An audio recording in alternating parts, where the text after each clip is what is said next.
चंद्रपुर नाम के एक गांव में एक बूढ़ी औरत कमला रहा करती थी। उसको 3 लड़कियां थी। पहली का नाम था मनीषा, दूसरी का नाम था आशा और तीसरी का नाम था वर्षा। लेकिन छोटी बेटी वर्षा से वो नफरत किया करती थी, क्योंकि उसके जन्म होने के बाद उसके पिताजी गुजर गए थे और उनके कमाने का जरिया भी खत्म हो गया था। कमला उसे बहुत बुरा भला कहती, लेकिन वर्षा उसकी माँ को उल्टा जवाब नहीं देती थी। कमला वर्षा को झूठा खाना दिया करती थी, उसे फटे पुराने कपड़े दिया करती थी और उसकी बहनें भी उसके साथ इसी तरह का व्यवहार किया करती थी। इन सब के कारण वर्षा बड़ी उदास थी, मगर वो कुछ भी नहीं बोलती थी। अरे मनीषा, आशा, जरा फल भी खाया करो। कैसी हो गई तुम दोनों, मेरी प्यारी बिटिया? ये सब वर्षा कोने में खड़ी देख लेती है।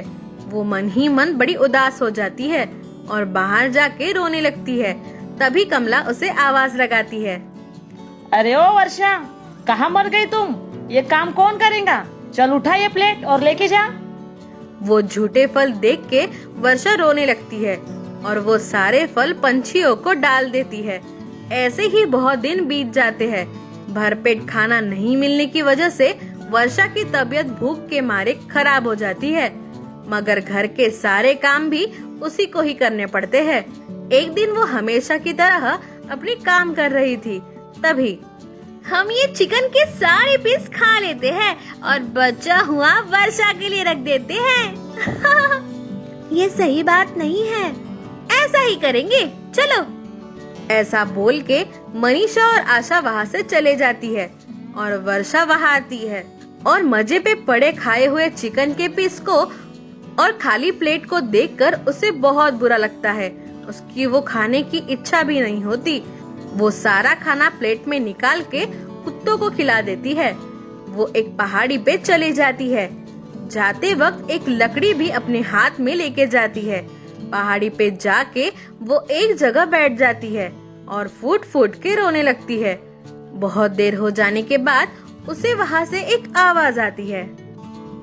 वर्षा, वर्षा मेरी बच्ची, तुम क्यों रो रही हो? क्या हुआ है? कौन हो आप? आपको मेरा नाम कैसे पता? मैं जादुई दादी हूँ। मेरे पास जादू है। मैं मेरे जादू से कुछ भी कर सकती हूँ। तुम्हें क्या हुआ है बताओ? जादुई दादी, मेरे घर में माँ और 2 बहनें रहती है। वो मुझे कुछ खाने को नहीं देती है। मैं बहुत भूखी हूँ। अच्छा, तो ये बात है। ठीक है, तुम्हारे हाथ में जो छड़ी है उससे तुम जो खाने के लिए मांगोगी वो तुम्हें खाने के लिए मिल जाएगा। मैं तुम्हारे छड़ी को जादुई छड़ी बना देती हूँ।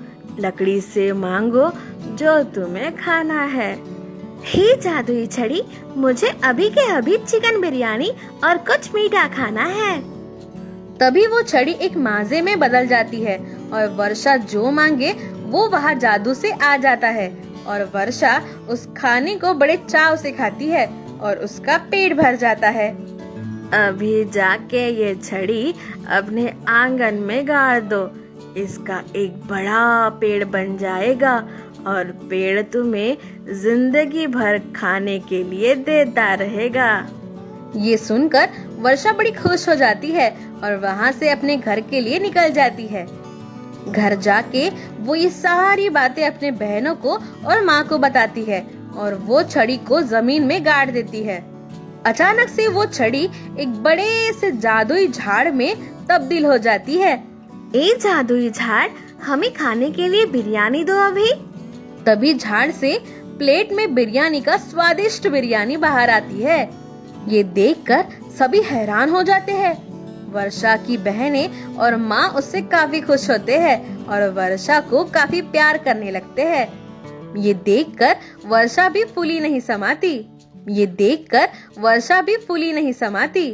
ए जादुई झाड़, मुझे हमेशा ऐसे ही रहने की आशा थी, वो तुमने पूरी कर दी।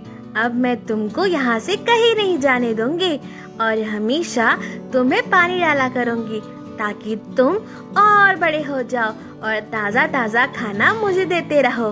वो खा के मैं और मेरा परिवार ऐसे ही हंसी खुशी रहेगा। तभी वहाँ दादी आती है और हंसते हुए वर्षा को कहती है, बेटा वर्षा, ऐसे ही खुश रहो और खाया पिया करो। मैं तुम्हें दुखी नहीं देख सकती थी, इसीलिए मैंने तुम्हें ये जादुई पेड़ दिया है। बस इस पेड़ की सेवा जिंदगी भर करते रहना। ये पेड़ तुम्हारे लिए काफी सेवा करेगा और तुम्हें कभी भी भूखे नहीं सोने देगा। हाँ दादी माँ, मैं हमेशा इसकी सेवा करूंगी और इसे अच्छे से रखूंगी। ये कह के दादी वहाँ से चली जाती है और वर्षा अपने परिवार के साथ खुशी खुशी रहने लगती है। तो दोस्तों, आपको ये कहानी कैसी लगी, ये हमें कमेंट बॉक्स में कमेंट करके जरूर बताएं। और हाँ, हमारे चैनल को लाइक, शेयर और सब्सक्राइब करना ना भूले। तो चलिए दोस्तों, अगली बार फिर मिलते हैं एक और नई कहानी के साथ।